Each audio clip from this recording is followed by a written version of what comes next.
La régularisation, c'est l'acte par lequel un préfet délivre un titre de séjour à un étranger en situation irrégulière.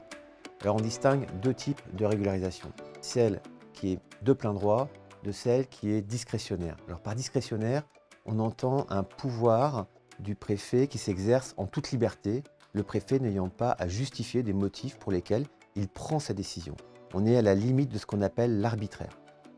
Alors les délivrances de plein droit de titres de séjour concernent très souvent des personnes qui ont une situation personnelle ou familiale qui fait obstacle à ce qu'on puisse les éloigner. Et dans ce cas, il faut les régulariser, tels que les parents d'enfants français ou les conjoints de français. Concernant la régularisation discrétionnaire, qui s'inscrit donc dans le pouvoir général discrétionnaire de l'administration, eh bien, on distingue la régularisation qui est prévue par la loi de celle qui est prévue par les circulaires.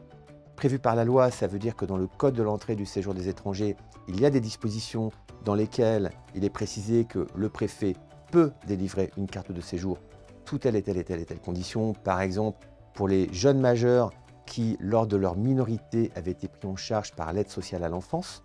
Et ensuite, les régularisations qui sont prévues par des circulaires, qui sont des instructions ministérielles, dans lesquelles le ministre pose des critères de manière à ce que les préfets puissent examiner des demandes de régularisation. La circulaire s'applique sur tout le territoire, mais malheureusement, chaque préfet l'applique à sa manière. Si bien qu'on a une véritable rupture d'égalité, puisque dans certains départements, avec un dossier, on pourrait être régularisé, alors que dans un autre département, avec le même dossier, on ne sera pas régularisé. Alors ces circulaires, au titre des critères, et par exemple pour la plus célèbre, qui est la circulaire Valls, prévoit notamment la régularisation des travailleurs sans papier.